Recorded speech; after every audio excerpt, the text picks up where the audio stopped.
옛날 아주 먼 옛날에 산이 높고 골이 깊어 해가 일찍 떨어지는 어느 외진 산골 마을에 사람들의 입에 오르내리던 기묘한 이야기가 하나 있었습니다.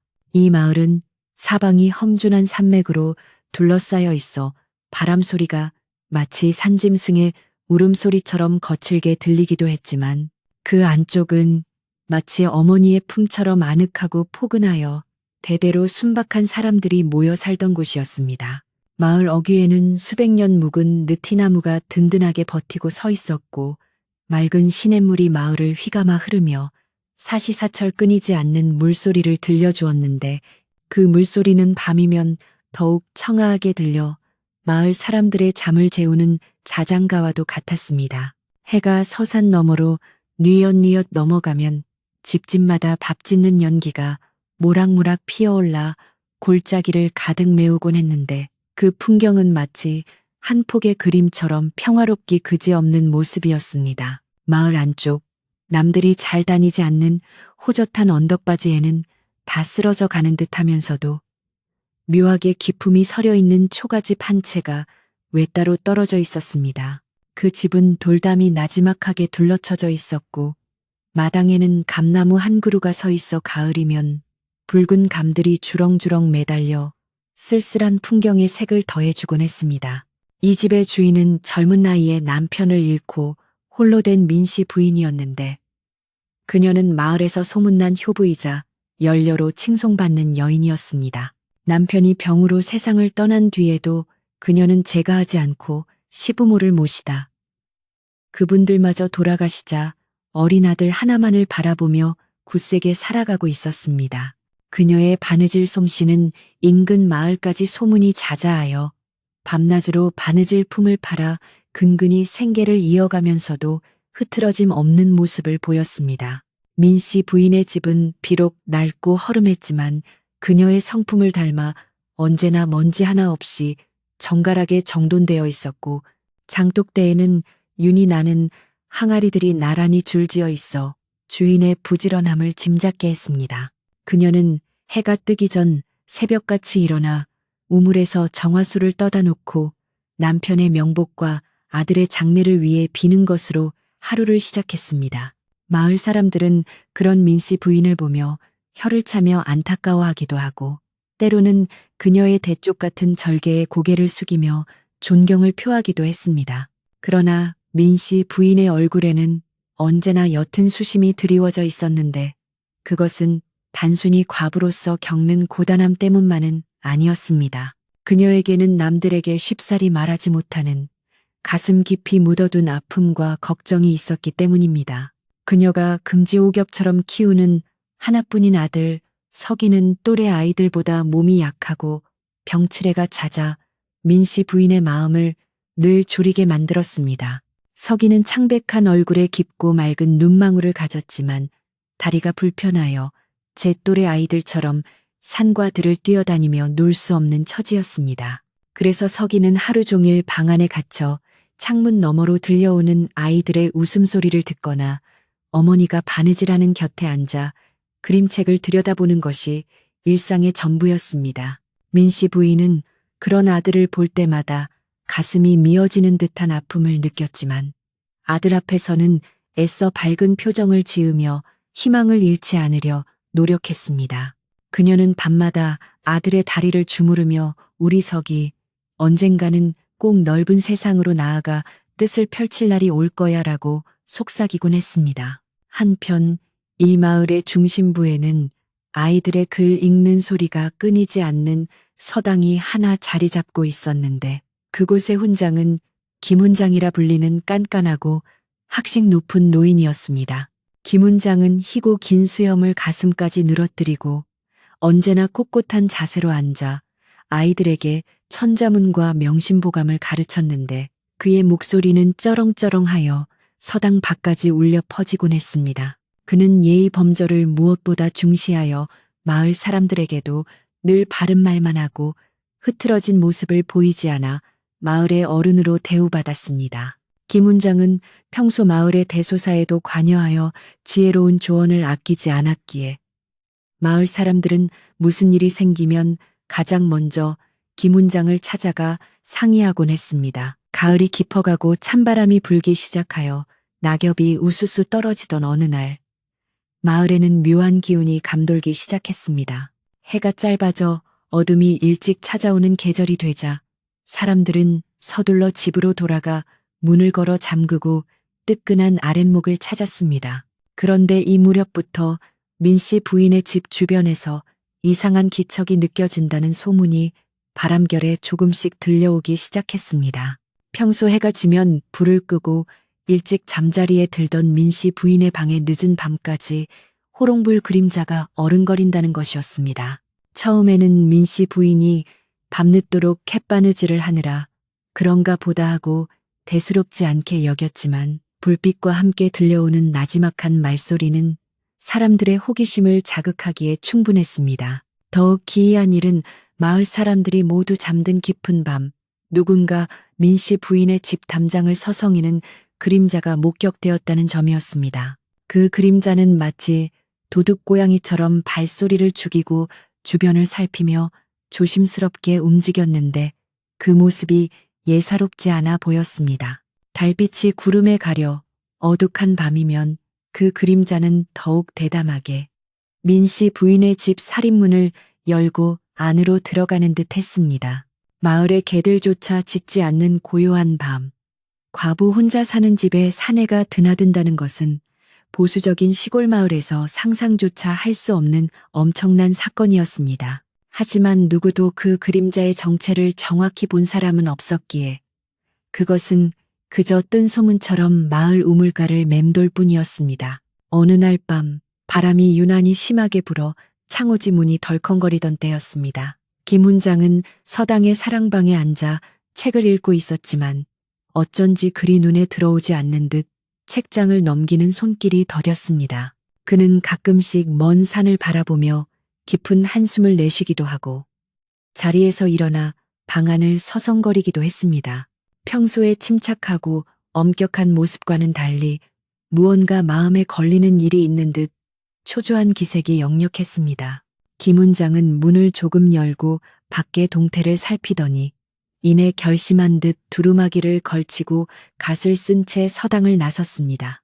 밤이 깊어 인적이 끊긴 마을길을 김훈장은 고개를 푹 숙인 채 빠르게 걸어갔습니다. 김훈장이 향한 곳은 놀랍게도 민씨 부인의 집이 있는 언덕 쪽이었습니다. 그는 혹여 누가 볼까 두려운 듯 주변을 두리번거리고 인기척이 느껴지면 얼른 나무 뒤나 담벼락 그늘로 몸을 숨겼습니다.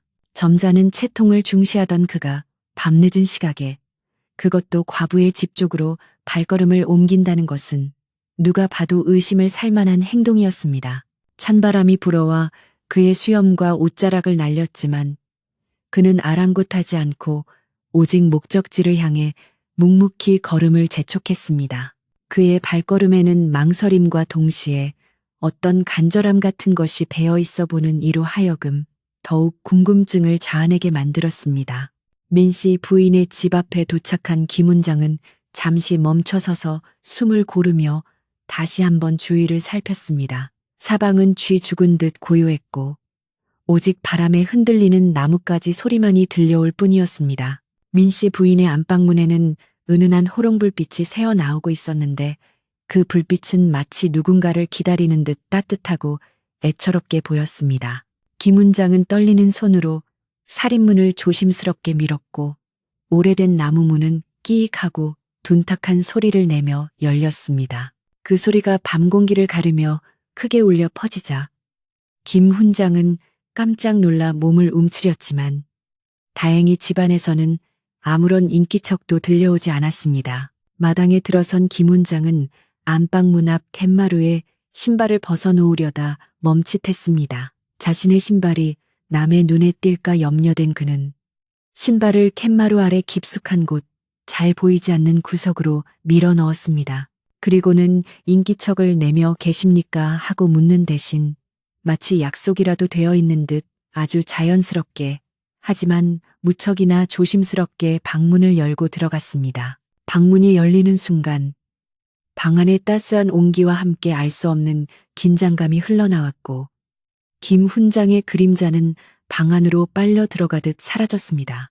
문은 다시 굳게 닫혔고 마당에는 다시 차가운 정적만이 감돌았습니다. 방 안에서는 도대체 무슨 일이 벌어지고 있는 것일까요? 밖에서 보기에는 그저 두 사람의 그림자가 문풍지에 어른거릴 뿐 무슨 대화가 오가는지 어떤 행동을 하는지는 전혀 알 수가 없었습니다. 가끔 두 그림자가 가까워졌다가 멀어지기도 하고 때로는 머리를 맞대고 무언가에 열중하는 듯한 모습이 비치기도 했습니다. 마을 사람들은 상상도 못할 점잖은 훈장님과 정숙한 과부의 미래라도 벌어지고 있는 것일까요? 아니면 남들은 모르는 그들만의 은밀한 사연이 있는 것일까요? 창호지 문 하나를 사이에 두고 안과 밖은 전혀 다른 세상인 양 비밀은 깊어만 갔습니다. 시간이 흐를수록 밤은 더욱 깊어지고 하늘에는 먹구름이 몰려와 달빛마저 삼켜버렸습니다. 마을에 개 짖는 소리도 잦아들고 풀벌레 소리마저 끊긴 정막 속에서 민씨 부인의 방 불빛만이 외로운 등대처럼 깜박였습니다. 그 불빛 아래에서 두 사람은 꽤 오랜 시간을 함께 머물렀습니다. 밖에서 들리는 바람 소리가 거세질수록 방 안의 불빛은 더욱 위태롭게 흔들렸지만 꺼지지는 않았습니다. 김훈장이 방으로 들어간 지 한참이 지난 뒤에도 문은 열릴 기미를 보이지 않았고 긴마루 아래 숨겨진 신발만이 그가 아직 그곳에 있음을 말해주고 있었습니다. 다음 날 아침 아무 일도 없었다는 듯해는 다시 떠올랐고 마을은 활기를 되찾았습니다.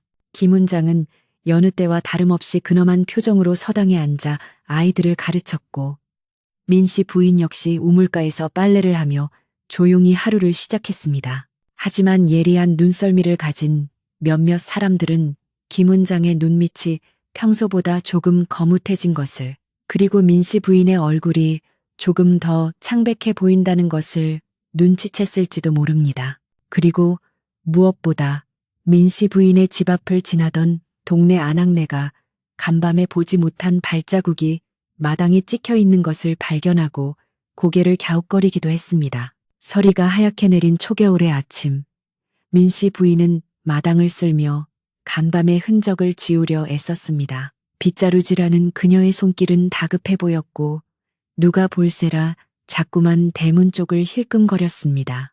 그녀는 혹시라도 누가 들어올까봐 대문을 굳게 걸어 잠그고는 방 안에 있는 아들에게 오늘은 추부니 절대 밖으로 나오지 말아라 하고 신신당부했습니다. 방 안에 있는 아들 석이는 어머니의 말이 무슨 뜻인지 알 수 없었지만 어머니의 표정이 너무나 진지했기에 그저 고개를 끄덕일 뿐이었습니다. 민씨 부인의 가슴은 콩닥콩닥 뛰었고 어젯밤 있었던 일이 혹시라도 새어나갈까봐 전전긍긍했습니다. 한편 서당에서는 아이들이 글을 읽다가 잠시 쉬는 시간, 김훈장은 먼 산을 바라보며 깊은 생각에 잠겼습니다. 그의 머릿속에는 온통 간밤에 있었던 일과 앞으로 닥쳐올지도 모르는 파장에 대한 걱정으로 가득 차 있었습니다. 사람들이 알면 뭐라고 할까? 나의 명예는 어떻게 되는 것인가? 그리고 무엇보다 그 불쌍한 모자가 곤경에 처하면 어쩌나? 김훈장은 마른 세수를 하며 복잡한 마음을 다스리려 했지만 꼬리에 꼬리를 무는 걱정은 쉽게 사라지지 않았습니다. 그는 자신이 선택한 길이 과연 옳은 것인지 아니면 돌이킬 수 없는 실수를 저지르고 있는 것인지 스스로에게 끊임없이 되물었습니다. 그러던 중 마을의 소식통이라 불리는 배나무 집댁이 우물가에 나타났습니다. 그녀는 물동이를 내려놓기도 전에 주변 안악들에게 은밀한 목소리로 말을 꺼냈습니다. 예, 어젯밤에 내가 잠이 안 와서 잠시 뒤뜰에 나갔는데 말이야. 글쎄, 그 과부댁 쪽으로 누군가 쓱 지나가는 걸 봤지 뭐니. 안악들의 눈이 휘둥그레졌습니다. 배나무 집댁은 침을 꼴깍 삼키며 말을 이었습니다. 그림자가 딱 남자던데 그 시간에 과부 집에 갈 남자가 누가 있겠어? 혹시 그녀는 말끝을 흐리며 묘한 여운을 남겼고 안악들은 서로 얼굴을 마주보며 수군거리기 시작했습니다. 배나무 집댁의 입에서 시작된 이야기는 살이 붙고 뼈가 생겨 순식간에 마을 전체로 퍼져나갈 태세였습니다. 처음에는 누군가 지나갔다였던 말이 남자가 들어갔다가 되고 급기야 어떤 사내가 밤마다 그 집에서 자고 간다더라는 흉흉한 소문으로 번질 조짐을 보이고 있었습니다. 정작 당사자들은 아무 말도 하지 않고 침묵을 지키고 있었지만 보이지 않는 곳에서 의심의 싹은 무럭무럭 자라나고 있었습니다. 고요하던 산골 마을의 평화가 깨지기 시작하는 순간이었습니다. 민씨 부인은 이런 소문이 돌고 있다는 사실을 까맣게 모른 채 오직 아들과 집안일만을 생각하며 하루하루를 버티고 있었습니다. 그녀는 낮에는 밭일을 하고 밤에는 팥바느질을 하며 손가락이 찔려 피가 나도 멈추지 않았습니다. 그녀의 방 안에는 훈장님이 다녀간 흔적인지 아니면 그녀의 정성인지 모를 묵직한 책 한 권이 윗목에 놓여 있었는데 그녀는 틈만 나면 그 책을 어루만지며 눈물을 짓곤 했습니다. 그것은 단순한 종이 뭉치가 아니라 그녀에게는 희망이자 동시에 불안의 씨앗이기도 했습니다. 그날 밤도 어김없이 어둠이 찾아왔고 마을은 다시 깊은 정적에 잠겼습니다. 하늘에는 별들이 총총히 박혀 있었지만 산골의 밤바람은 살을 내는 듯 차가웠습니다. 김훈장은 다시 한번 두루마기를 챙겨 입고 서당을 나설 채비를 했습니다. 어제보다 더 조심스러운 몸짓으로 그러나 한치도 망설임 없는 눈빛으로 그는 어둠 속으로 걸어 들어갔습니다. 마을 사람들의 의심 어린 시선이 잠든 사이 또다시 시작되는 그의 은밀한 외출은 과연 언제까지 계속될 수 있을까요? 과부의 방문은 굳게 닫혀 있었지만 그 안에서 새어나오는 불빛은 어제보다 더 밝게 타오르는 듯 했습니다. 김 훈장의 발자국 소리가 다시 한번 민씨 부인의 집 마당에 찍히는 순간 바람이 불어와 대문을 덜컹 흔들었습니다. 마치 누군가가 지켜보고 있다는 경고처럼 혹은 어서 들어오라는 손짓처럼 바람 소리는 기묘하게 울렸습니다. 그리고 저 멀리서 잠들지 않은 누군가의 눈길이 이 모든 광경을 지켜보고 있었습니다. 어둠 속에 숨어있는 그 시선은 호기심을 넘어선 어떤 아기를 품고 있는 듯 번뜩였습니다. 닫힌 문 뒤에 숨겨진 진실은 무엇이며 김훈장은 왜 하필 과부의 방을 찾는 것일까요? 꼬리에 꼬리를 무는 의문 속에서 마을의 밤은 점점 더 깊어만 가고 다가올 파란을 예고하듯 찬소리가 하얗게 내려앉고 있었습니다. 아무도 모르게 시작된 이 이야기는 이제 걷잡을 수 없는 소용돌이 속으로 빠져들 준비를 마치고 있었습니다. 아침 안개가 자욱하게 내려앉은 마을의 풍경은 겉보기에는 평화롭기 그지없었으나 그 속에는 이미 걷잡을 수 없는 소용돌이가 휘몰아치고 있었습니다. 집집마다 아침밥을 짓기 위해 피워올린 굴뚝 연기가 하얗게 퍼져나갔지만 그 연기보다 더 매캐하고 은밀한 것이 사람들의 입에서 입으로 퍼져나가고 있었으니 그것은 바로 지난밤 배나무 집댁이 목격했다는 해괴한 장면에 대한 소문이었습니다. 밤새 뜬 눈으로 밤을 지새운 배나무 집댁은 날이 밝기가 무섭게 물동이를 이고 우물가로 달려갔는데 물을 기르러 온 것이 목적이 아니라 가슴속에 담아둔 엄청난 비밀을 터뜨리고 싶어 안달이 난 상태였습니다. 그녀의 입은 근질거려 참을 수 없었고 발걸음은 평소보다 훨씬 가볍고 빨랐습니다. 우물가에는 이미 부지런한 아낙네들이 모여 아침거리를 씻거나 쌀을 일고 있었는데 배나무집 댁이 나타나자 모두의 시선이 그녀에게 쏠렸습니다. 그녀는 짐짓 심각한 표정을 지으며 주위를 둘러보더니 목소리를 잔뜩 낮추어 은밀하게 말을 꺼냈습니다. 다들 내 말 좀 들어보우. 내가 어젯밤에 헛것을 본 게 아니라면 우리 마을에 천지개벽할 일이 벌어지고 있구먼. 아낙네들이 호기심 어린 눈으로 모여들자 그녀는 기다렸다는 듯이 지난밤 민씨 부인의 담장 너머로 보았던 그림자에 대해 침을 튀어가며 설명하기 시작했습니다. 훈장님의 두루마기 자락이 어둠 속으로 사라지던 모습이며 과부댁 방문이 스르르 열리던 모양새까지 그녀의 이야기 속에서 그 장면은 마치 눈앞에서 보는 듯 생생하게 되살아났습니다. 이야기를 듣던 아낙네들은 처음에는 설마하는 표정으로 고개를 저었습니다. 에이, 그 점잖은 훈장님이 그럴 리가 있나.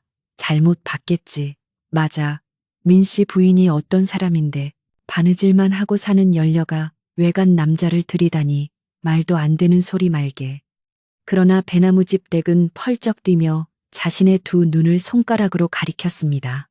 내 이 두 눈으로 똑똑히 봤다니까. 갓쓰고 도포 입은 모양새가 영락없는 훈장님이었어.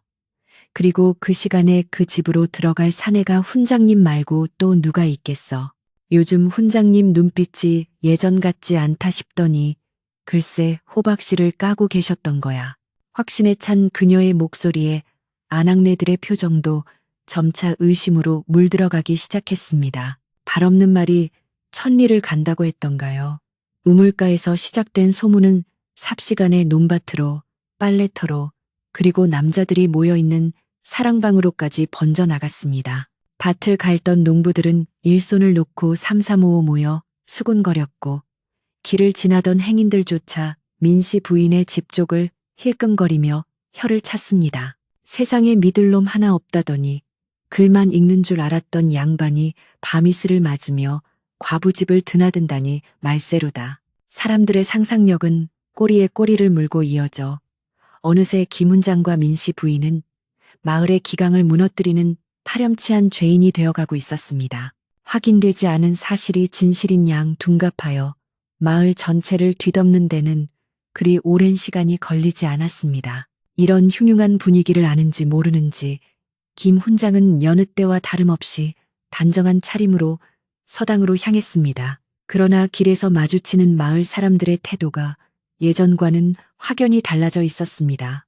평소 같으면 허리 숙여 공손히 인사했을 사람들이 슬금슬금 눈을 피하거나 인사를 하는 둥 마는 둥 하고는 뒤돌아서서 쑥덕거리는 것이었습니다. 김 훈장은 등 뒤로 꽂히는 따가운 시선을 느꼈지만 내색하지 않고 묵묵히 걸음을 옮겼습니다. 하지만 그의 미간에는 깊은 주름이 패여 있었고 갓끈을 쥔 손에는 힘이 들어가 있었습니다. 그는 자신이 오해를 받고 있다는 것을 직감적으로 알았지만 지금 당장 나서서 해명할 수 없는 사정이 있기에 그저 침묵할 수밖에 없었습니다. 민씨 부인 역시 달라진 공기를 피부로 느끼고 있었습니다. 아침 일찍 냇가에 빨래를 하러 나갔던 그녀는 자신을 보고 갑자기 입을 다물어버리는 아낙네들의 싸늘한 시선에 소스라치게 놀랐습니다. 평소에는 민씨댁 날이 차니 조심해하며 다정하게 말을 건네던 이웃들이 마치 전염병 환자를 보듯 그녀를 피하며 수근거리는 모습에 가슴이 철렁 내려앉았습니다. 그녀는 서둘러 빨래를 마치고 도망치듯 집으로 돌아와 대문을 걸어 잠갔습니다. 영문을 알 수 없는 냉대와 멸시에 가슴이 떨려왔지만 방 안에서 자신을 기다리는 아픈 아들을 보며 애써 눈물을 삼켰습니다. 아무 일도 아닐 거야. 내가 뭘 잘못했겠어. 그녀는 스스로를 위로했지만 불안감은 쉽게 가시지 않았습니다. 이때 민씨 집안의 일을 오랫동안 도와주며 사실상 집안의 어른 노릇을 해오던 늙은 행랑아범 박노인이 마을의 흉흉한 소문을 듣게 되었습니다. 박노인은 젊어서부터 민씨 집안의 머슴으로 일하며 민씨 부인의 시부모를 모셨고 남편을 잃은 민씨 부인이 홀로 아들을 키우며 얼마나 고생했는지를 누구보다 잘 아는 사람이었습니다. 그는 읍내 장터에 다녀오던 길에 주막에서 사람들이 나누는 질펀한 농담 속에 주인 마님과 훈장님의 이름이 오르내리는 것을 듣고는 노발대발하여 지팡이를 휘두르며 호통을 쳤습니다. 내 이놈들 어디서 감히 함부로 주둥이를 놀리느냐. 하늘이 무섭지도 않으냐. 박노인의 서슬퍼런 기세에 주막 안은 찬물을 끼얹은 듯 조용해졌습니다. 박노인은 씩씩거리며 마을로 돌아와 소문의 근원지인 배나무집 댁을 찾아갔습니다. 마침 배나무집 댁은 밭두렁에 앉아 다른 안악들에게 또다시 무용담을 늘어놓고 있던 참이었습니다. 박노인은 그녀 앞으로 성큼성큼 다가가 삿대질을 하며 소리쳤습니다. 이보게 배나무집 댁, 자네가 밤에 무엇을 보았는지는 모르겠으나 사람의 눈이란 때로 헛것을 보기도 하고 마음이 비뚤어지면 바른 것도 굽어 보이는 법일세. 어찌 확실하지도 않은 일로 남의 집 귀한 마님과 점잖은 훈장님을 모함하는가. 사람의 혀는 칼보다 무서워 사람을 죽일 수도 있다는 것을 모르는가. 박노인의 목소리는 쩌렁쩌렁 울려 밭에 있던 모든 사람들의 귀에 꽂혔습니다. 배나무집 댁은 박 노인의 갑작스러운 호통에 깜짝 놀라 얼굴이 불그락 푸르락해졌지만 이내 질 수 없다는 듯 허리춤에 손을 올리고 대들었습니다. 아니, 노인장, 말씀을 그리 험하게 하실 게 아니지라. 내가 없는 말을 지어낸 것도 아니고 내 눈으로 똑똑히 본 것을 봤다고 하는데 그게 무슨 죄란 말이오. 훈장님이 밤마다 그 집 담을 넘는 걸 온 동네 개들도 다 아는 판국에 손바닥으로 하늘을 가리려 하시는구먼. 그녀는 오히려 목소리를 높이며 자신의 결백을 주장했고 구경하던 안악들은 누구 편을 들어야 할지 몰라 눈치만 살폈습니다. 박노인은 기가 막혀 말문이 막혔지만 이대로 물러설 수는 없었습니다. 허허, 기가 막혀서. 자네가 정령 천벌을 받고 싶은 게로구나. 내 맹세코 말하건대 우리 마님은 그런 분이 아니시네. 그리고 훈장님 또한 법 없이도 살 뿐이야. 만약 자네 말이 거짓으로 밝혀지면 그때는 내 자네 혀를 뽑아서라도 그 죄를 물을 테니 그리 알게. 박노인은 으름장을 놓고 돌아섰지만 그의 뒷모습은 어딘가 쓸쓸하고 무거워 보였습니다. 그는 진실을 알지 못했지만 주인 마님의 인품을 믿었기에 목숨을 걸고 변호한 것이었습니다.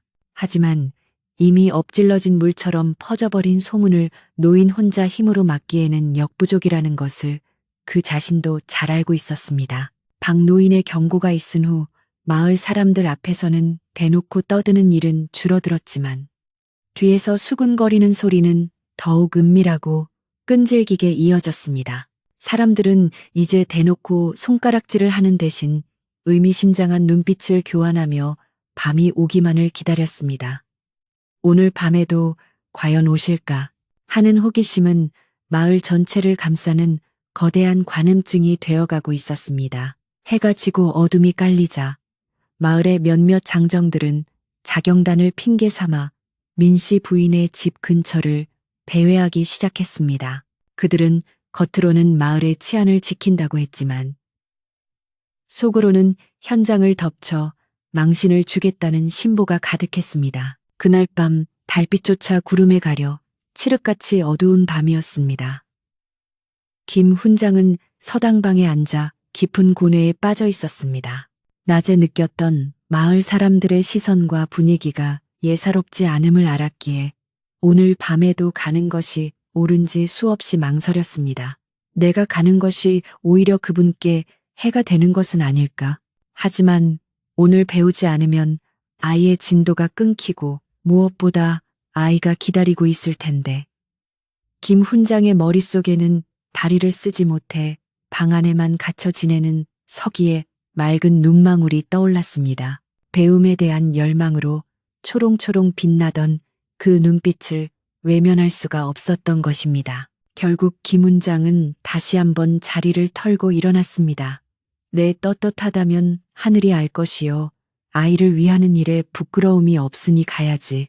그는 스스로를 다독이며 평소보다 더 깊게 눌러쓴 갓과 짙은 색의 두루마기로 몸을 감쌌습니다. 서당문을 나서는 그의 발걸음은 돌덩이처럼 무거웠지만 방향은 어김없이 민씨 부인의 집을 향하고 있었습니다. 그는 사람들의 눈을 피하기 위해 평소 다니던 길이 아닌 가시덤불이 우거진 뒷산 오솔길을 택했습니다. 옷자락이 가시에 긁히고 찢겨도 그는 멈추지 않았습니다. 민씨 부인의 집방 안에서는 서기가 책을 펼쳐놓고 훈장님을 기다리고 있었습니다. 민씨 부인은 호롱불 심지를 돋우며 불안한 마음으로 문 밖의 동정을 살폈습니다. 어머니, 훈장님이 오늘은 늦으시네요. 혹시 편찮으신 걸까요? 아이의 걱정 어린 물음에 민씨 부인은 애써 미소를 지으며 대답했습니다. 아니다. 훈장님이 바쁘셔서 조금 늦으시는 게야. 곧 오실 테니 걱정 말고 있거라. 하지만 그녀의 귀는 바람소리 하나에도 예민하게 반응하고 있었습니다. 그녀 또한 마을의 소문이 심상치 않다는 것을 직감하고 있었기에 혹여 훈장님이 오시다가 봉변이라도 당하지 않을까 노심초사하고 있었습니다. 마침내 뒷산 오솔길을 돌아 내려온 김 훈장이 민씨 부인의 집 뒤뜰 담장을 조용히 넘었습니다. 인기척을 죽이고 살금살금 움직이는 그의 모습은 영락없이 도둑이나 몰래 온 손님의 행색이었습니다. 하지만 이를 지켜보고 있는 눈이 있었으니 바로 배나무집 댁의 남편과 동네 건달들이었습니다. 그들은 덤불 속에 숨어 숨을 죽인 채 김훈장이 담을 넘어 들어가는 모습을 지켜보며 회심의 미소를 지었습니다. 거봐, 내 말이 맞지? 저게 훈장님 뒷모습이 아니고 누구란 말이야. 그들은 서로의 옆구리를 찌르며 낄낄거렸고 당장이라도 쳐들어가고 싶은 것을 꾹 참으며 더 확실한 증거를 잡기 위해 때를 기다리기로 했습니다. 방 안으로 들어선 김훈장은 거친 숨을 몰아쉬며 두루마기를 벗었습니다. 그의 이마에는 식은땀이 맺혀 있었고 흙투성이가 된 신발은 햇마루 아래 깊숙이 숨겨졌습니다. 민씨 부인은 놀란 눈으로 훈장의 흐트러진 모습을 바라보며 물었습니다. 훈장님, 어찌 이리 험한 길로 오셨습니까? 혹 무슨 일이라도 있으신지요? 김훈장은 손사래를 치며 빙그레 웃어 보였습니다. 아닙니다, 부인. 밤길이 어두워 조금 헤맸을 뿐입니다. 우리 서기가 기다리느라 목이 빠졌겠구나. 그는 태연하게 아이 앞에 앉아 책을 펼쳤지만 밖에서 들려오는 미세한 발자국 소리에 귀를 기울이고 있었습니다. 훈장과 아이의 공부가 시작되자 방 밖의 어둠 속에서는 불길한 기운이 더욱 짙어졌습니다. 배나무 집댁과 작당한 마을 사람들은 이제 단순한 호기심을 넘어 마을의 도덕을 바로 세운다는 명분 아래 집단적인 광기에 휩싸이고 있었습니다. 내일은 동네 사람들을 더 모아서 아주 본때를 보여줘야 해. 그렇고 말고 과부집에서 외간 남자가 나온다면 멍석마리를 해도 시원찮을 판이야. 그들의 수군거림은 밤바람을 타고 스산하게 퍼져나갔고 민씨 부인의 집은 마치 폭풍 전야의 쪽배처럼 위태롭게 흔들리고 있었습니다. 방 안에서는 아이의 글 읽는 소리가 낭낭하게 울려 퍼졌습니다. 하늘천, 따지, 거물현, 누를황. 아이의 목소리는 맑고 청아했지만 그 소리가 담장을 넘어갈 때마다 밖에서 듣는 이들에게는 분노의 불씨를 지피는 부채질과도 같았습니다. 그들은 그 소리를 배움의 소리가 아닌 부정한 관계를 감추기 위한 기만술이라고 여겼습니다. 오해는 진실을 가리는 두꺼운 장막이 되어 사람들의 눈과 귀를 멀게 만들고 있었습니다. 김 훈장은 아이의 글 읽는 소리에 귀 기울이면서도 마음 한구석에는 다가올 비바람에 대한 걱정이 무겁게 자리 잡고 있었습니다. 밤이 깊어가면서 기온은 뚝 떨어져 지붕 위에는 하얀 서리가 내려앉기 시작했습니다. 차가운 공기는 사람들의 마음마저 얼어붙게 만들었고 마을은 팽팽한 긴장감 속에 잠겨 있었습니다. 박노인은 행랑채에서 밤새 잠을 이루지 못하고 뒤척였습니다.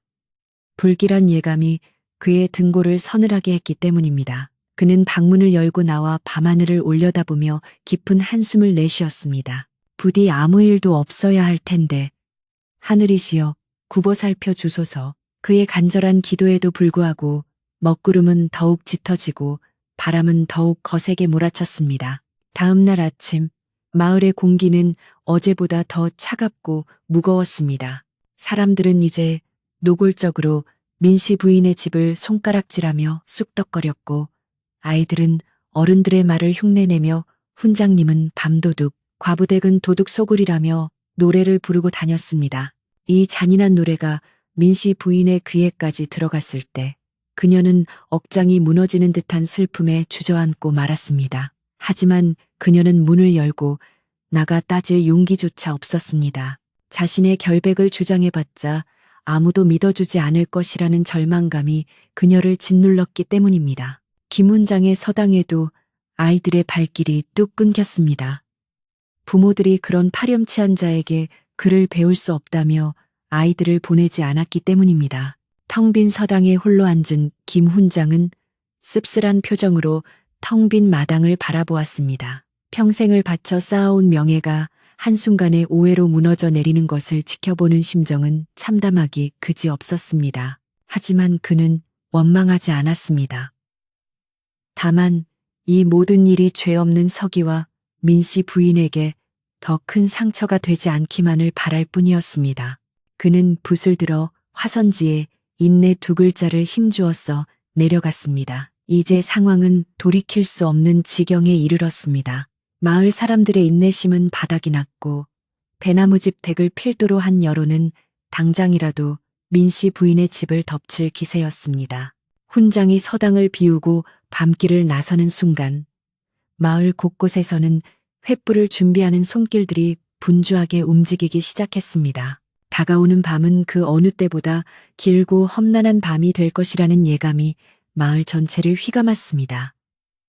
과연 이 오해의 끝은 어디일까요? 닫힌 문 뒤의 진실은 밝혀질 수 있을까요? 거센 운명의 파도 앞에서 민씨 부인과 김훈장, 그리고 어린 서기의 운명은 풍전 등화와도 같았습니다. 하늘에서 펑펑 쏟아지던 눈이 온 세상을 하얗게 뒤덮은 어느 깊은 겨울 밤이었습니다. 산골 마을의 겨울은 유난히 길고 혹독하여 찬 바람이 불 때마다 나뭇가지들이 비명을 지르는 듯 윙윙거렸고 처마 밑에 매달린 고드름은 날카로운 송곳처럼 땅을 향해 뻗어 있었습니다. 눈은 사람들의 발길을 묶어 놓았고 마음의 문마저 꽁꽁 얼어붙게 만들었지만 마을 사람들의 가슴 속에서 타오르는 의심과 분노의 불길만큼은 그 차가운 눈으로도 끌 수가 없었습니다. 오히려 하얀 눈밭 위에 찍힌 발자국들은 밤손님의 행적을 더욱 또렷하게 드러내주어 숨죽여 지켜보던 사람들의 눈을 번뜩이게 만들었습니다. 사람들은 추위도 잊은 채 창틈으로 밖을 내다보며 오늘 밤에야말로 기필코 꼬리를 잡고야 말겠다는 비장한 각오를 다지고 있었습니다. 서당의 풍경은 처참하기 그지 없었습니다. 아이들이 하나둘 발길을 끈기 시작하더니 이제는 텅 빈 마루에 찬 바람만 차란히 불어 닥쳤고 아이들의 낭낭한 글 읽는 소리가 사라진 자리에는 무거운 침묵만이 감돌았습니다. 김 훈장은 차갑게 식어버린 온돌방에 홀로 앉아 묵묵히 책장을 넘기고 있었지만 글자가 눈에 들어올리 만무했습니다. 그는 마을 사람들이 자신을 어떤 눈으로 바라보고 있는지, 뒤에서 어떤 험담을 하고 있는지 누구보다 잘 알고 있었습니다. 평생을 바쳐 쌓아온 학식과 인품이 한순간의 오해로 인해 물거품처럼 사라져버릴 위기에 처해 있었지만 그는 변명 한마디 하지 않고 그 모든 비난을 온몸으로 감내하고 있었습니다. 그의 굳게 다문 입술은 결연해 보였지만 깊게 패인 주름 사이에는 짙은 고뇌와 슬픔이 서려 있었습니다. 마을의 사랑방과 우물가에서는 민씨 부인과 김훈장에 대한 이야기가 걷잡을 수 없이 부풀려져 이제는 사실 여부를 떠나 하나의 기정사실처럼 굳어져 가고 있었습니다. 네, 그럴 줄 알았어. 겉으로는 고고한 척, 점잖은 척 다 하더니 뒤로는 호박씨를 까고 있었던 게야. 사람들은 배신감에 몸을 떨며 더욱 독한 말들을 쏟아냈습니다. 특히 배나무집 댁은 마치 자신이 정의의 사도라도 된 양 마을 사람들을 선동하며 분위기를 주도했습니다. 이대로 두면 우리 마을 전체가 손가락질을 받게 될 거야. 더러운 꼴을 더 이상 볼 수 없으니 우리 손으로 마을의 기강을 바로잡아야 하지 않겠어? 그녀의 선동에 휩쓸린 사람들은 고개를 끄덕이며 동조했고 그들의 눈빛은 점차 살기로 번득이기 시작했습니다. 민씨 부인의 집은 마치 폭풍우 속에 고립된 섬처럼 외롭고 위태로워 보였습니다. 그녀는 대문 밖으로 한 발자국도 나오지 못한 채 방 안에서 불안에 떨며 하루하루를 보내고 있었습니다. 바느질감을 가지러 오던 이웃들의 발길도 끊겼고 가끔 담장 너머로 날아드는 돌멩이와 욕설만이 그녀가 겪고 있는 고통을 대변해 주었습니다. 그녀는 혹여 어린 아들이 이 험악한 분위기를 눈치챌까봐 방문을 굳게 걸어 잠그고 아들의 귀를 막아주며 애써 태연한 척 연기를 했습니다. 어머니 밖에서 무슨 소리가 들려요. 사람들이 화가 난 것 같아요. 불안해하는 아들의 물음에 그녀는 가슴이 찢어지는 듯 했지만 아니다. 바람 소리일 뿐이야. 신경 쓰지 말고 글 공부에만 전념하거라. 하고 달래며 눈물을 삼켰습니다. 그러던 중 밤이 깊어지자 눈발은 더욱 거세져 앞이 보이지 않을 정도로 휘몰아치기 시작했습니다. 세찬 바람 소리에 묻혀 발자국 소리가 들리지 않을 것이라 생각했는지 김훈장은 여느 때와 마찬가지로 두루마기를 뒤집어 쓰고 집을 나섰습니다. 그는 마을 사람들의 감시가 심해진 것을 알았기에 더욱 조심스럽게 몸을 숨기며 이동했지만 하얀 눈 위에 찍히는 선명한 발자국까지는 지울 수가 없었습니다. 그는 혹독한 추위와 사람들의 시선이라는 이중의 고통 속에서도 자신을 기다리고 있을 아이를 생각하며 묵묵히 눈길을 헤쳐나갔습니다. 그의 발걸음 하나하나에는 비장함이 서려 있었고 등 뒤로 쏟아지는 눈발은 마치 그가 짊어진 무거운 운명의 짐처럼 그의 어깨를 짓눌렀습니다. 민씨 부인의 집 근처에 잠복해 있던 마을 청년들은 김 훈장의 그림자가 나타나자 회심의 미소를 지었습니다. 왔다, 저기 봐, 영락없는 훈장놈이야. 그들은 서로의 어깨를 치며 신호를 보냈고 당장이라도 튀어나가 덮치고 싶은 것을 꾹 참으며 그가 방 안으로 들어갈 때까지 기다렸습니다. 김 훈장이 담장을 넘어 마당으로 들어서고 조심스럽게 방문을 열고 들어가는 모습이 그들의 눈에 포착되었습니다.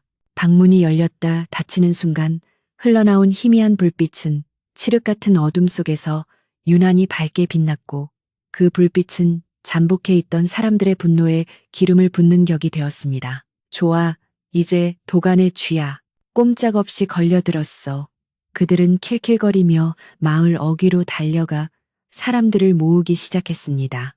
방 안으로 들어선 김 훈장은 꽁꽁 언 손을 녹일 새도 없이 책을 펼쳤습니다. 방 안은 훈훈한 온기로 가득했지만 훈장의 얼굴은 추위와 긴장으로 인해 창백하게 굳어 있었습니다. 서기는 그런 스승님의 안색을 살피며 걱정스럽게 물었습니다.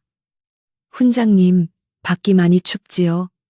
오늘은 눈도 많이 오는데 그냥 쉬시지 그러셨어요. 아이의 따뜻한 마음에 김 훈장은 얼어붙었던 마음이 녹아내리는 듯 했습니다. 아니다, 서가. 네가 이렇게 기다리고 있는데 내 어찌 오지 않을 수 있겠느냐. 배움에는 때가 있는 법이니 하루라도 게을리해서는 안 된다. 그는 아이의 머리를 쓰다듬으며 다시금 마음을 다잡았습니다. 그리고 나지막한 목소리로 글을 읽어내려가기 시작했습니다. 하지만 방 밖의 상황은 일촉즉발의 위기로 치닫고 있었습니다. 배나무 집댁과 마을 청년들의 연락을 받은 사람들이 하나둘씩 횃불을 들고 마을 광장으로 모여들기 시작했습니다. 이참에 아주 본때를 보여줘야 해. 양반 체면에 어찌 그런 파렴치한 짓을 할 수 있단 말인가. 흥분한 사람들의 목소리는 눈보라 속에서도 또렷하게 울려 퍼졌고 횃불의 붉은 불꽃은 하얀 눈과 대비되어 더욱 기괴하고 위협적으로 타올랐습니다. 그들은 농기구와 몽둥이를 손에 들고 민씨 부인의 집을 향해 행진을 시작했습니다. 눈을 밟는 수십 명의 발자국 소리가 뽀드득 뽀드득 하며 거대한 울림이 되어 땅을 울렸고 그 소리는 마치 처형장을 향해 가는 군대의 행군처럼 살벌하게 들렸습니다. 행랑채에서 쪽잠을 자던 박노인은 밖에서 들려오는 웅성거림과 불빛에 놀라 벌떡 일어났습니다. 방문을 열고 내다본 그는 눈앞에 펼쳐진 광경에 그만 다리가 풀려 주저앉고 말았습니다. 수십 개의 횃불이 뱀처럼 구불거리며 집 쪽으로 다가오고 있었기 때문입니다. 아이고, 큰일 났구나. 기어이 사단이 나고 말았어. 그는 허둥지둥 신발을 꿰어 신고 대문 쪽으로 달려가 빗장을 걸어 잠갔습니다. 그리고는 떨리는 목소리로 안채를 향해 소리쳤습니다. 마님, 훈장님, 큰일 났습니다. 마을 사람들이 때로 몰려오고 있습니다. 어서 피하십시오. 하지만 이미 집은 포위된 상태였고 도망칠 곳은 어디에도 없었습니다. 안방에서 그를 가르치던 김 훈장과 민씨 부인, 그리고 어린 서기도 밖에 소란을 감지했습니다. 창호지 문 너머로 붉은 불빛이 어른거리고 사람들의 고함 소리가 점점 가까워지자 방 안에는 숨막히는 긴장감이 감돌았습니다. 민씨 부인은 사색이 되어 자리에서 벌떡 일어났고 공포에 질려 와들와들 떨었습니다. 훈장님, 어쩌면 좋아요. 사람들이 쳐들어오나 봅니다. 이 일을 어찌합니까? 그녀는 안절부절 못하며 눈물을 쏟아냈습니다. 김 훈장은 책을 덮고 깊은 한숨을 내쉬었지만 그의 눈빛은 흔들리지 않았습니다. 부인, 진정하십시오. 우리가 부끄러운 짓을 하지 않았는데 무엇이 두렵습니까? 하늘이 알고 땅이 아는 일입니다. 그는 침착하게 말했지만 손끝은 미세하게 떨리고 있었습니다. 문 열어라. 당장 문 열지 못하겠느냐. 대문 밖에서 벼락 같은 고함이 터져 나왔습니다. 마을 사람들은 대문을 쿵쿵 두드리며 위협했습니다. 박노인이 대문 안쪽에서 막아서며 애원했습니다. 이보시오들, 이러지 마시오. 밤중에 이게 무슨 행패요. 다들 돌아가시오. 하지만 흥분한 군중에게 노인의 말은 들리지 않았습니다. 저 늙은이가 노망이 났나. 비키지 않으면 재미없어. 건장한 청년 몇 명이 담장을 넘어들어와 빗장을 걷어차고 대문을 활짝 열어 젖혔습니다. 와하고 함성을 지르며 마당으로 쏟아져 들어온 사람들은 순식간에 안채를 에워쌌습니다. 횃불의 열기가 마당의 눈을 녹였고 매캐한 연기가 집안을 가득 채웠습니다. 배나무 집대기 군중의 맨 앞에 서서 삿대질을 하며 소리쳤습니다. 보시오, 내 말이 맞지 않소? 이 깊은 밤에 불이 켜져 있고 훈장놈 신발이 저기 있지 않소? 그녀는 승마루 아래 숨겨져 있던 김 훈장의 신발을 찾아내어 사람들 앞에 들어보였습니다. 명백한 증거물이 나오자 사람들은 더욱 흥분하여 날뛰었습니다. 당장 끌어내라. 두년놈을 멍석마리에서 동네 밖으로 쫓아내야 한다. 욕설과 비난이 빗발치듯 쏟아졌고 금방이라도 방문을 부수고 들어갈 기세였습니다. 그들의 얼굴은 횃불 그림자에 일렁이며 마치 지옥에서 온 야차처럼 흉측하게 일그러져 있었습니다. 방 안의 공기는 공포로 얼어붙었습니다. 어린 석이는 겁에 질려 어머니의 품으로 파고들었고 민씨 부인은 아이를 꼭 껴안은 채 흐느꼈습니다. 우리 석이 괜찮아. 어머니가 있으니까 아무 일 없을 거야. 하지만 그녀 자신도 무사하지 못할 것을 직감하고 있었습니다. 김 훈장은 눈을 지그시 감고 생각에 잠겼습니다. 지금 문을 열고 나가면 모든 화살이 자신에게 쏟아질 것이고 변명할 틈도 없이 봉변을 당할 수도 있었습니다. 하지만 이대로 숨어 있는 것은 더욱 비겁한 일이며 오히려 오해를 사실로 인정하는 꼴이 될 것이었습니다. 그는 결심을 굳힌 듯 천천히 눈을 떴습니다. 훈장님, 나가시면 안 됩니다. 저 사람들이 무슨 짓을 할지 모릅니다. 민씨 부인이 옷자락을 붙잡으며 말렸지만 김 훈장은 부드럽게 그녀의 손을 놓았습니다. 부인, 피한다고 해결될 일이 아닙니다. 당당하게 맞서야 진실이 밝혀지는 법입니다. 그리고 아이가 보고 있지 않습니까? 그의 말에 민씨 부인은 더 이상 그를 잡을 수 없었습니다. 김 훈장은 옷매무새를 가다듬고 갓을 고쳐 쓴 뒤 문고리를 잡았습니다. 밖에서는 여전히 고함과 욕설이 난무하고 있었고 문창호지는 밖의 횃불빛으로 붉게 물들어 있었습니다. 김 훈장의 손이 문고리를 돌리는 순간 방 안의 시간은 멈춘 듯 했습니다. 문 밖의 소음도 잠시 잦아든 듯한 착각이 들 정도로 긴장감은 최고조에 달했습니다. 그는 심호흡을 한 번 하고는 단호하게 문을 활짝 열어 젖혔습니다. 차가운 밤 공기와 함께 눈보라가 방 안으로 들이닥쳤고 수십 개의 횃불이 일제히 방 안을 비추었습니다. 갑작스러운 밝은 빛에 김 훈장은 잠시 눈을 찡그렸지만 이내 꼿꼿한 자세로 옛마루에 서서 마당에 모인 사람들을 내려다보았습니다. 그의 등장은 예상보다 너무나 당당하고 위엄이 있어 소란 피우던 사람들은 순간 흠칫 놀라 뒤로 물러섰습니다. 이 밤중에 웬 소란들이요. 김 훈장의 쩌렁쩌렁한 호통이 마당을 울렸습니다. 그의 목소리에는 서슬퍼런 기운이 서려 있어 좌중을 압도하는 힘이 있었습니다. 점잖은 마을 사람들이 어찌하여 폭도처럼 행패를 부린단 말이요. 부끄럽지도 않소. 그의 일갈에 사람들은 잠시 주춤했지만 배나무집 댁이 다시 앞으로 나서며 분위기를 반전시켰습니다. 도둑이 매를 든다더니 과부방에서 나오면서 어디서 큰 소리야. 내 죄를 네가 알렸다. 그녀의 선창에 사람들은 다시 웅성거리기 시작했고 여기저기서 맞아 끌어내려 하는 고함이 터져 나왔습니다. 김훈장은 흔들림 없이 그들을 노려보았습니다. 내 죄가 무엇이오? 내가 사람을 죽였소? 아니면 남의 물건을 훔쳤소? 단지 이 방에 있었다는 이유만으로 나를 죄인 취급하는 것이오. 그는 차분하지만 힘있는 목소리로 반문했습니다. 하지만 흥분한 군중에게 이성은 통하지 않았습니다. 한 청년이 돌멩이를 집어 던지며 소리쳤습니다. 더러운 입 닥쳐라. 어디서 훈계질이야. 돌멩이는 김훈장의 어깨를 스치고 문기둥에 맞아 퉁겨 나갔습니다. 폭력 사태가 벌어지기 직전에 일촉즉발 상황이었습니다. 박노인이 훈장 앞을 막아서며 두 팔을 벌렸습니다. 안 돼요. 이분을 건드리면 천벌을 받습니다. 그때 열린 방문 너머로 방 안의 풍경이 사람들의 눈에 들어오기 시작했습니다. 김훈장의 뒤로 보이는 방 안에는 이불을 뒤집어 쓰고 벌벌 떨고 있는 남녀의 모습이 아니라 단정하게 앉아 책을 펴놓고 있는 어린아이가 있었기 때문입니다.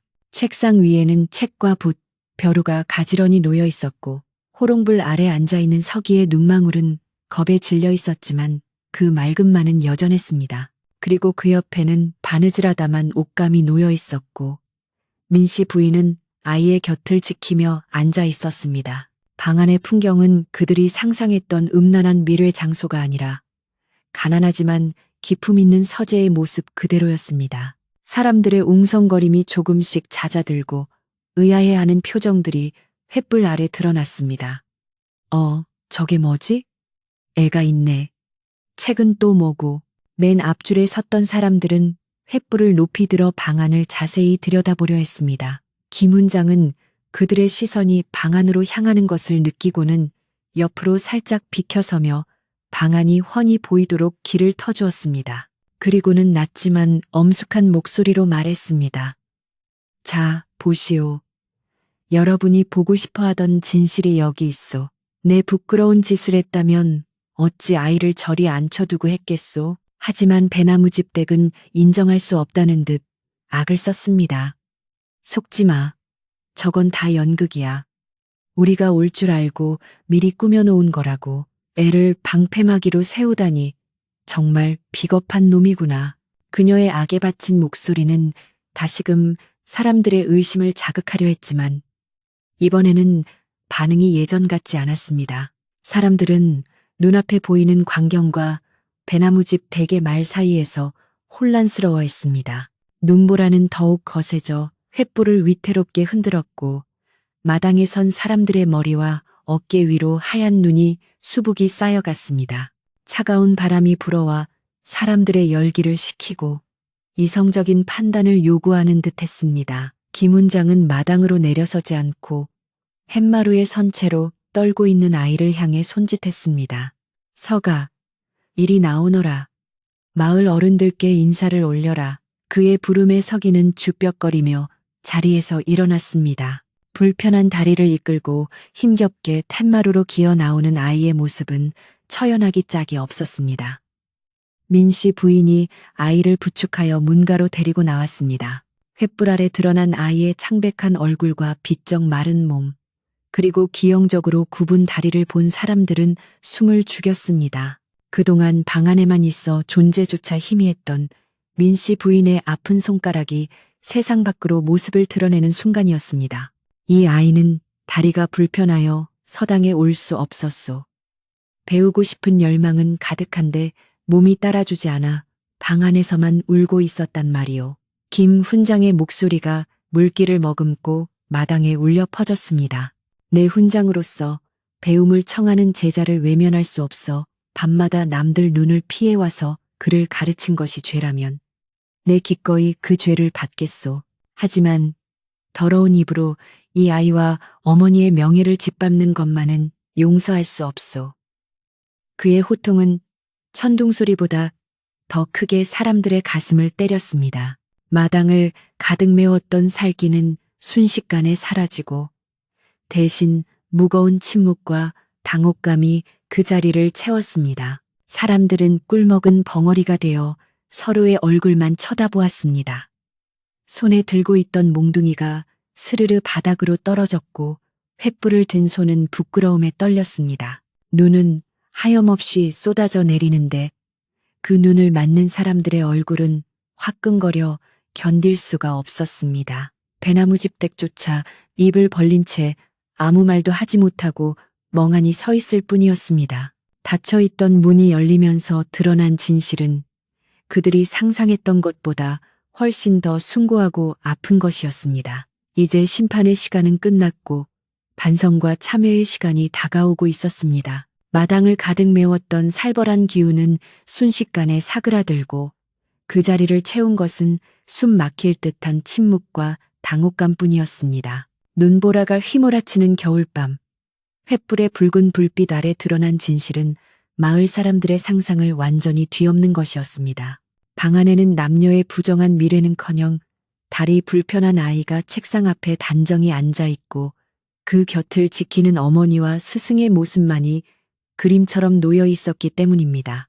방금 전까지 끌어내라, 멍석말이를 하라며 고래고래 소리를 지르던 사람들의 입은 얼어붙은 듯 닫혀버렸고 치켜들었던 몽둥이와 횃불은 힘없이 아래로 떨궈졌습니다. 그들의 눈동자에는 분노 대신 부끄러움과 후회가 밀려들기 시작했고 차가운 밤바람조차 그들의 화끈거리는 얼굴을 식히기에는 역부족이었습니다. 김훈장은 엠마루 끝에 서서 마당에 모인 사람들을 천천히 둘러보았습니다. 그의 눈빛은 엄격했지만 그 속에는 깊은 슬픔과 연민이 담겨 있었습니다. 그는 헛기침을 한 번 하고는 낮지만 힘있는 목소리로 입을 열었습니다. 여러분, 내 이 아이를 가르치기 위해 밤마다 남의 눈을 피해온 것은 사실이요. 허나 그것은 부끄러운 짓을 감추기 위함이 아니라 이 아이의 자존심을 지켜주고 싶어서였소. 사람들은 고개를 들지 못한 채 그의 말을 경청했습니다. 훈장은 말을 이었습니다. 몸이 불편하여 서당에 올 수 없는 아이가 친구들이 공부하는 소리를 들으며 얼마나 가슴 아파했는지 아시오? 내가 낮에 오면 아이가 자신의 처지를 비관하여 남들의 시선을 부담스러워할까 염려되어 모두가 잠든 밤을 틈타온 것이요. 이것이 그리도 큰 죄란 말이요. 훈장의 절절한 사연이 전해지자 마당 여기저기서 훌쩍이는 소리가 들리기 시작했습니다. 아이를 둔 부모들은 가슴을 치며 자신들의 경솔함을 탓했고 늙은이들은 혀를 차며 고개를 숙였습니다. 특히 맨 앞에서 몽둥이를 들고 설치던 젊은 청년들은 쥐구멍이라도 찾고 싶은 심정이 되어 슬금슬금 뒷걸음질을 쳤습니다. 그들은 자신들이 정의라고 믿었던 행동이 실은 무고한 사람들을 벼랑 끝으로 내몰 뻔한 끔찍한 폭력이었음을 깨달았습니다. 눈 위에 찍힌 그들의 발자국은 더러운 오해의 흔적처럼 보였고 손에 든 횃불은 죄 없는 집을 태울 뻔한 흉기처럼 느껴져 황급히 눈바닥에 비벼 끄기 시작했습니다. 그때 방 안에 있던 서기가 불편한 다리를 끌고 문지방까지 기어나와 울먹이는 목소리로 말했습니다. 어르신들, 제발 우리 훈장님과 어머니를 욕하지 말아주세요. 다 제가 못나서 제가 걷지 못해서 생긴 일이에요. 제가 공부하고 싶다고 때를 써서 훈장님이 오신 거예요. 제 잘못이에요.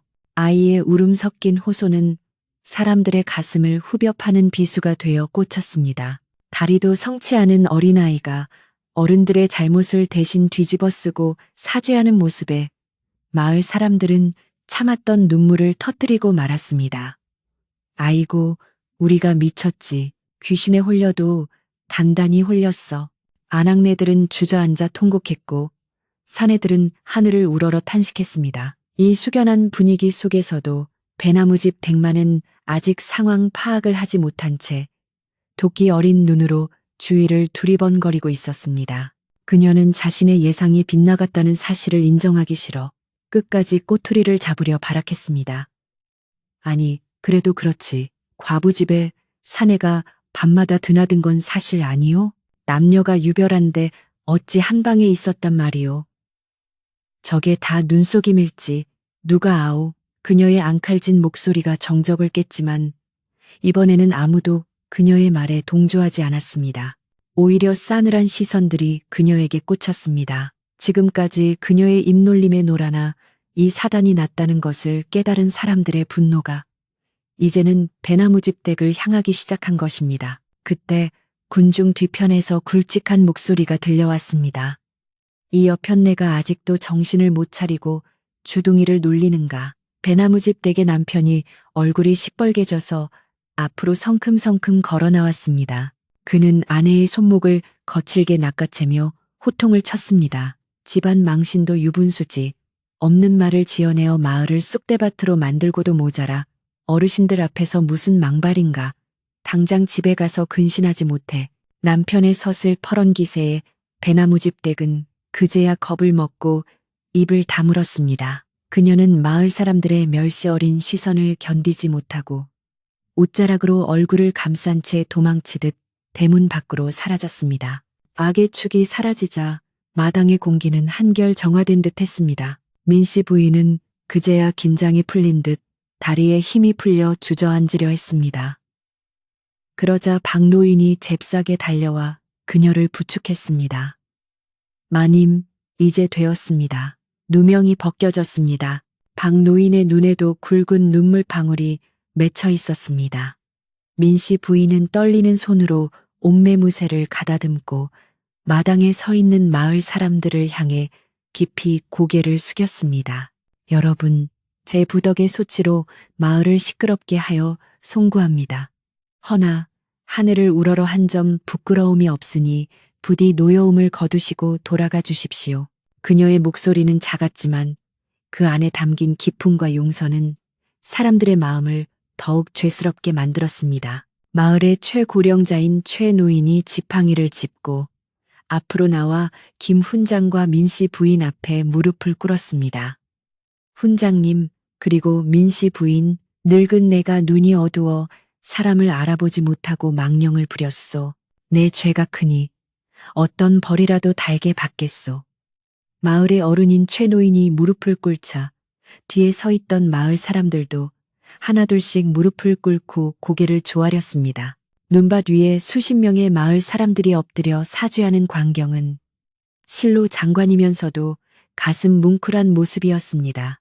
차가운 눈바닥에 무릎을 꿇었지만 그들의 마음 속에는 진심 어린 참회의 불꽃이 타오르고 있었습니다. 김 훈장은 황급히 마당으로 내려와 최 노인을 일으켜 세웠습니다.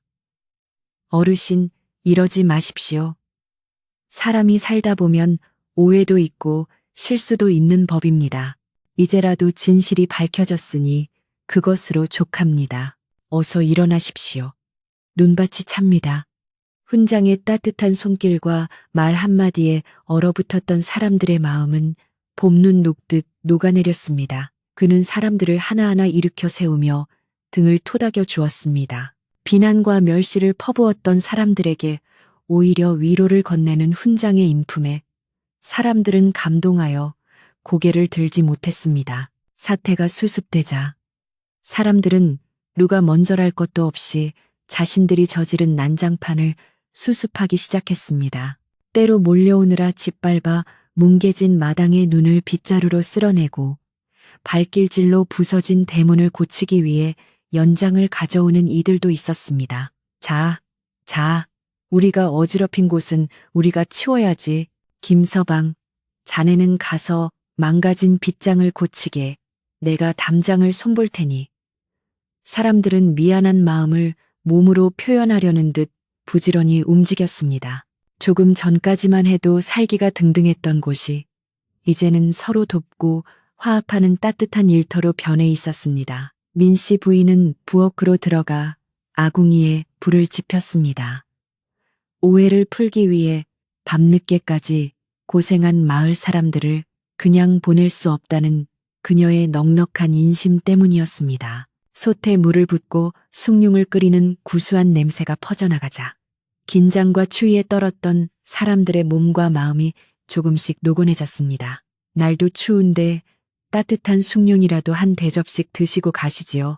민씨 부인이 쟁반에 따뜻한 숭늉 대접을 들고 나오자 사람들은 송구스러워 어쩔 줄 몰라 하면서도 그 따뜻한 정성에 감동하여 그릇을 받아들었습니다. 사랑방 문이 활짝 열리고 김 훈장과 마을 남자들이 둘러앉았습니다. 방금 전까지 죄인 취급을 받던 훈장이 이제는 상석에 앉아 마을 사람들의 사과를 받고 있었습니다. 훈장님, 저희가 죽을 죄를 지었습니다. 다시는 훈장님의 뜻을 의심하지 않겠습니다. 마을 이장이 대표로 술잔을 올리며 머리를 조아렸습니다. 김 훈장은 허 웃으며 잔을 받았습니다. 비온 뒤에 땅이 굳어진다고 하지 않소. 이번 일로 우리 마을의 정이 더욱 돈독해지리라 믿소. 다만 앞으로는 겉모습만 보고 사람을 판단하는 일이 없었으면 하오. 훈장의 덕담에 사람들은 고개를 끄덕이며 마음 깊이 새겼습니다. 한편 방 안에서는 서기가 다시 책을 펴고 글을 읽기 시작했습니다. 하지만 이번에는 혼자가 아니었습니다. 마을 사람들이 지켜보는 가운데 당당하게 소리내어 읽는 그의 목소리는 예전보다 훨씬 힘차고 자신감이 넘쳤습니다. 창호지 문을 통해 흘러나오는 글 읽는 소리는 마당에서 눈을 치우는 사람들에게 그리고 사랑방에 앉아있는 사람들에게 희망의 노래처럼 들렸습니다. 사람들은 일손을 멈추고 그 소리에 귀를 기울이며 흐뭇한 미소를 지었습니다. 우리 마을에 장원 급제할 인재가 숨어 있었구먼.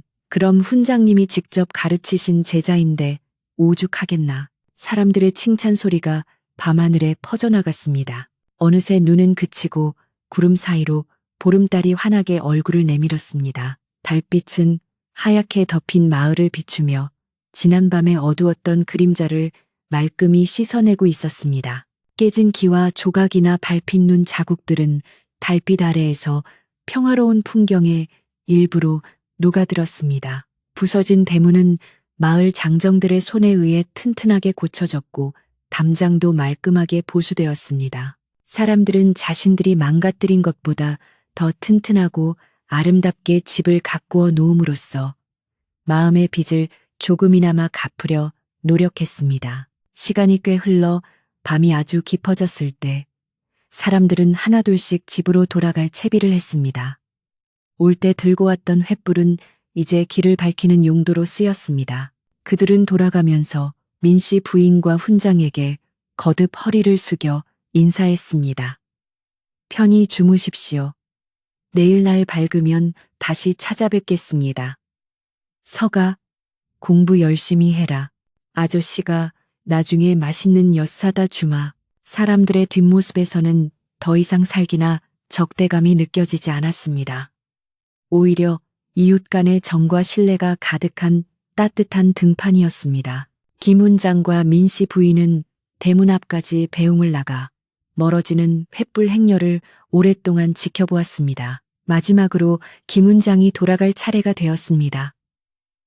이제는 숨어서 담을 넘을 필요도 뒷산 오솔길로 도망치듯 갈 필요도 없었습니다.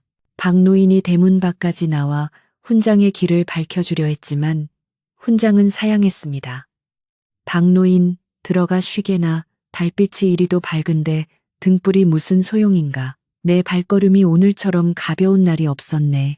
김 훈장은 뒷짐을 지고 당당하게 마을 큰 길로 걸어 나갔습니다. 그의 발자국 소리는 눈 덮인 길 위에 또각또각 경쾌하게 울렸고 그 소리는 잠든 마을의 평화를 깨우지 않는 선에서 든든한 파수꾼의 발소리처럼 들렸습니다. 민씨 부인은 대문을 닫고 방으로 돌아왔습니다. 방 안에는 여전히 따뜻한 온기가 남아 있었고 아들 서기는 책을 베고 곤히 잠들어 있었습니다. 아이의 얼굴에는 그동안의 그늘이 사라지고 편안한 미소가 서려 있었습니다. 민씨 부인은 잠든 아들의 얼굴을 쓰다듬으며 조용히 감사의 기도를 올렸습니다. 천지신명님, 감사합니다. 이 모진 풍파를 견디게 해주시고 진실을 밝혀주셔서 감사합니다. 그녀의 눈에서 흐르는 눈물은 슬픔의 눈물이 아닌 안도와 기쁨의 눈물이었습니다. 그날 밤 마을은 그 어느 때보다 깊고 평화로운 잠에 빠져들었습니다. 의심과 오해로 얼룩졌던 마음들은 눈 녹듯 사라지고 그 자리에 이해와 사랑이 채워졌기 때문입니다. 배나무집 댁의 집에서는 밤새 부부싸움 소리가 간간히 들려왔지만 그것조차 마을의 평화를 깨트리지는 못했습니다.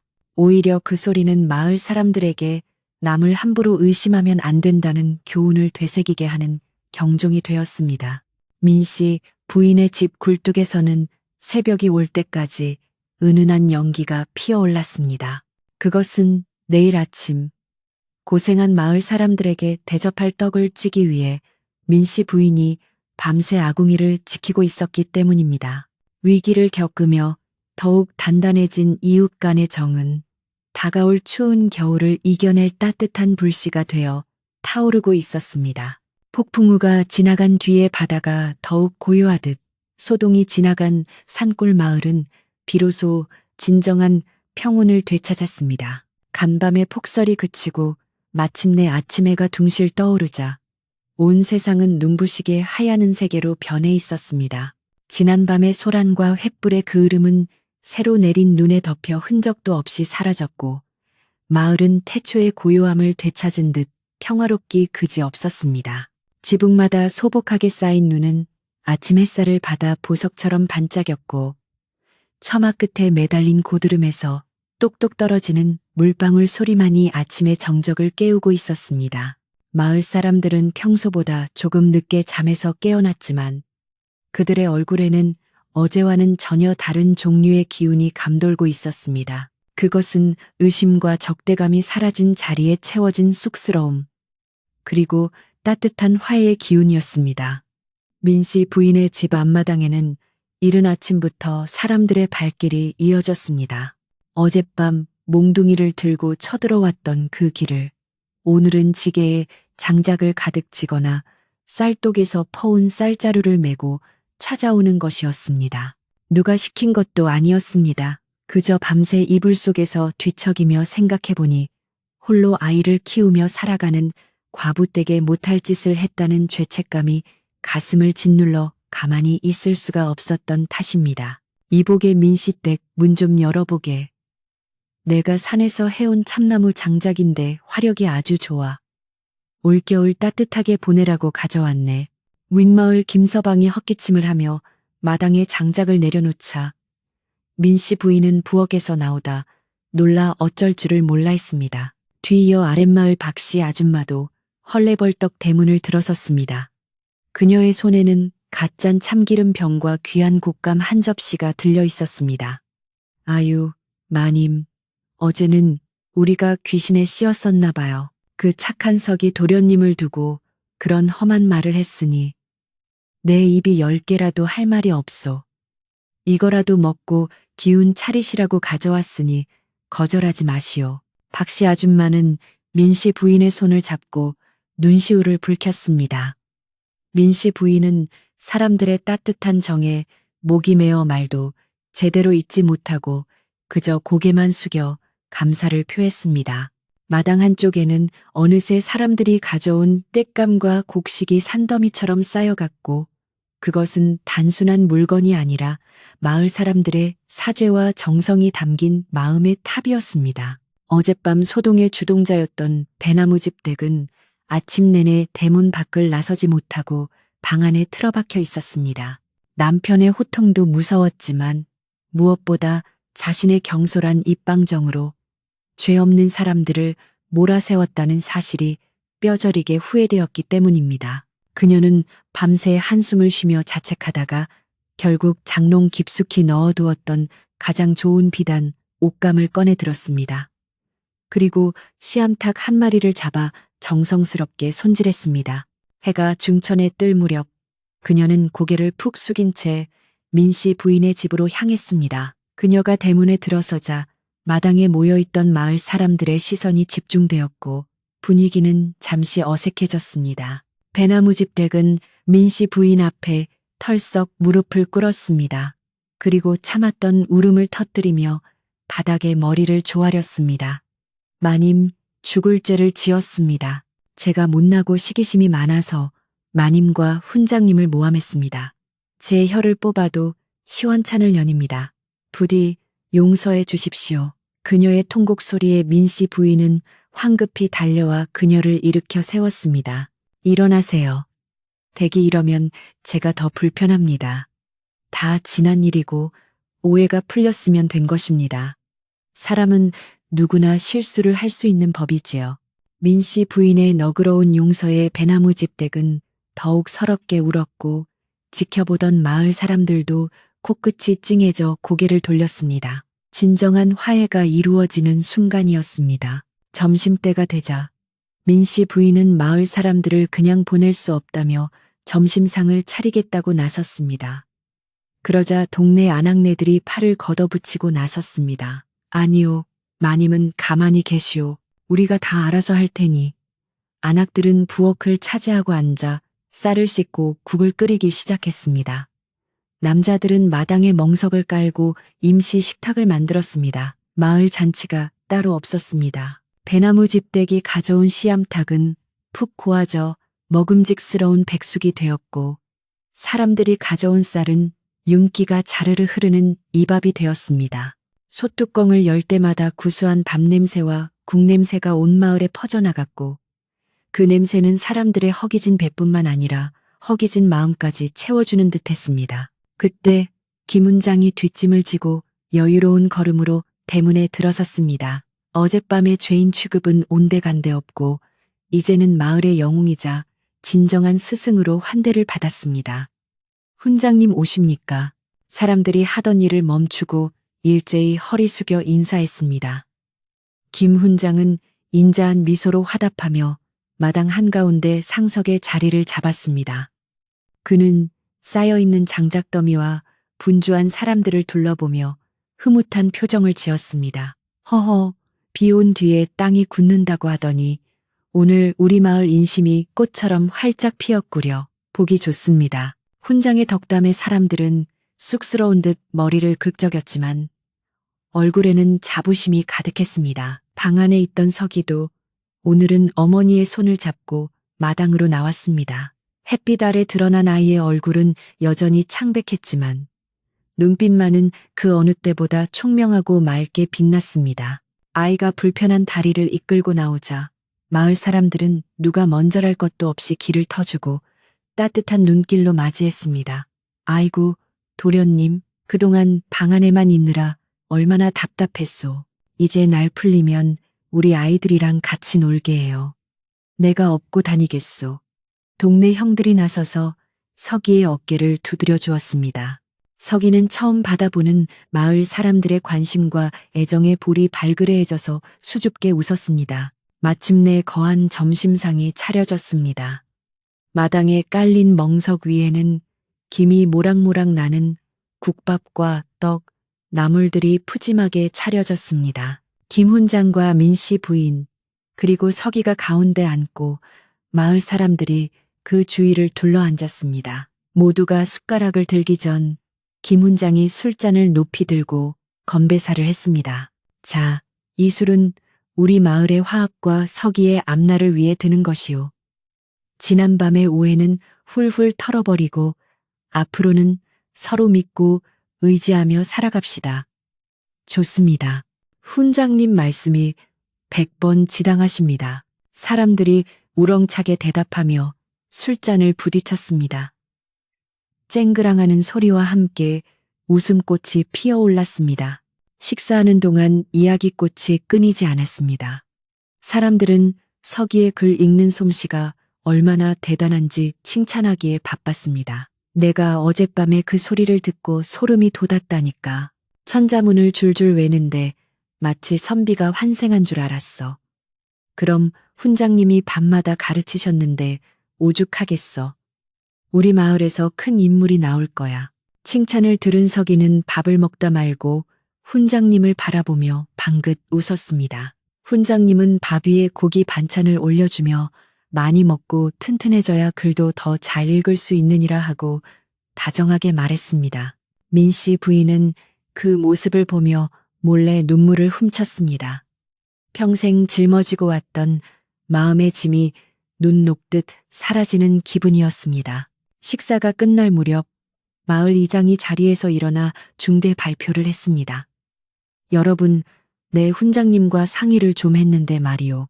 우리 석이 도련님이 다리가 불편하여 서당에 오기 힘드니 앞으로는 우리 마을 장정들이 번갈아 가며 석이 도련님을 업어서 서당까지 모셔다 드리면 어떻겠소? 훈장님도 밤길 다니실 필요 없고 석이도 친구들과 어울려 공부할 수 있으니 일석이조 아니겠소? 이장의 제안에 마을 청년들이 앞다투어 손을 들었습니다. 제가 하겠습니다. 제 등판이 아주 넓습니다.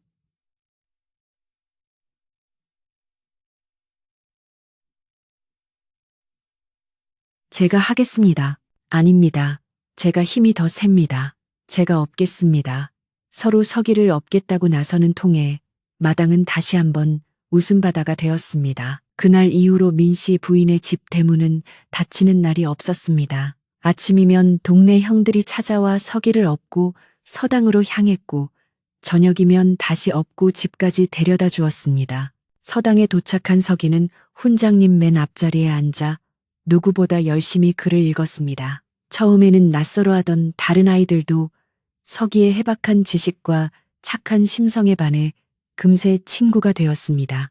쉬는 시간이면 아이들은 서기 주변에 모여 앉아 옛날 이야기를 듣거나 함께 책을 읽으며 놀았습니다. 서당에는 전보다 더 활기찬 글 읽는 소리가 울려 퍼졌고 김훈장의 얼굴에서는 웃음이 떠나질 않았습니다. 겨울이 지나고 봄이 오자 민씨 부인의 집마당에 있는 감나무에도 파릇파릇한 새순이 돋아났습니다.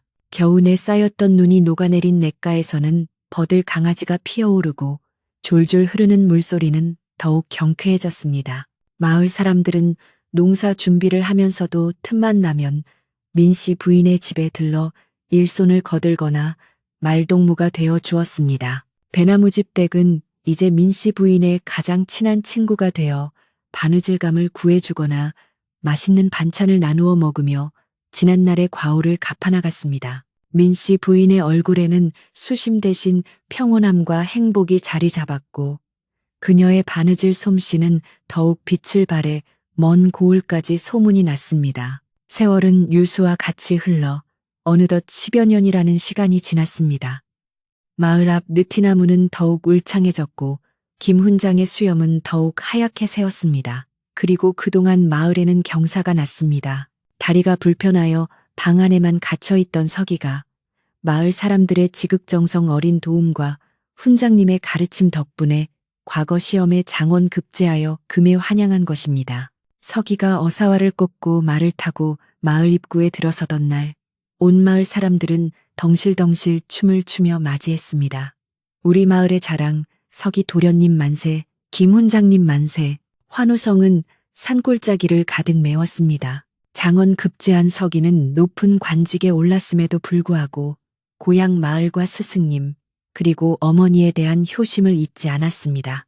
그는 틈날 때마다 고향에 내려와 마을 어르신들을 찾아뵙고 가난한 아이들을 위해 서당을 고쳐주고 책을 보내주었습니다. 또한 자신처럼 몸이 불편하거나 어려운 처지에 있는 사람들을 돕는데 앞장서서 나라 안팎으로 칭송이 자자한 명관이 되었습니다. 김훈장은 제자의 훌륭한 모습을 보며 내 평생 가르친 보람이 여기에 있다며 눈시울을 붉혔고 민씨 부인은 아들의 손을 잡고 이 모든 것이 마을 분들의 은덕이다라며 감사를 잊지 않았습니다. 다시 계절이 돌아 찬바람이 불고 눈이 내리는 겨울밤이 되었습니다. 옛날처럼 산골 마을에는 어둠이 일찍 찾아왔지만 이제 그 어둠은 무섭거나 춥지 않았습니다. 사랑방마다 불이 환하게 켜져 있고 사람들의 웃음소리가 새어 나왔기 때문입니다. 민씨 부인의 집, 이제는 번듯한 기와집으로 바뀐 그곳에서는 늙은 민씨 부인과 며느리 그리고 손자들이 오순도순 둘러앉아 옛날 이야기를 나누고 있었습니다. 옛날에 이 할미가 젊었을 때 눈이 펑펑 쏟아지던 날이었지. 할머니가 된 민씨 부인의 이야기에 아이들은 눈을 반짝이며 귀를 기울였습니다. 마을 서당에서는 여전히 아이들의 글 읽는 소리가 들려왔습니다. 김 훈장은 이제 물러나고 그의 제자가 훈장이 되어 아이들을 가르치고 있었지만 그 소리는 예전과 변함없이 맑고 청아했습니다. 눈 내리는 밤, 고요한 산골 마을에 울려 퍼지는 글 읽는 소리는 마치 세상의 모든 걱정을 잠재우는 자장가처럼 평화롭게 들렸습니다. 하늘천, 따지, 거물현, 누를황, 바람조차 숨을 죽이고 귀 기울이는 그 소리를 들으며 마을 사람들은 따뜻한 아랫목에 누워 깊고 편안한 잠에 빠져들었습니다. 오해는 풀리고 진심은 통했으며 사랑은 열매를 맺었으니 이보다 더 아름다운 밤은 없을 것입니다. 닫혀있던 과부의 방문은 이제 활짝 열려 세상과 소통하는 통로가 되었고 그곳에서 피어난 이야기는 오래오래 전설처럼 전해져 내려왔답니다. 그 옛날 어느 산골 마을, 눈 내리던 밤의 이야기는 여기까지입니다. 부디 오늘 밤 여러분의 꿈자리에도 따뜻한 밥 짓는 냄새와 정겨운 글 읽는 소리가 깃들기를 바랍니다. 편안히 주무십시오.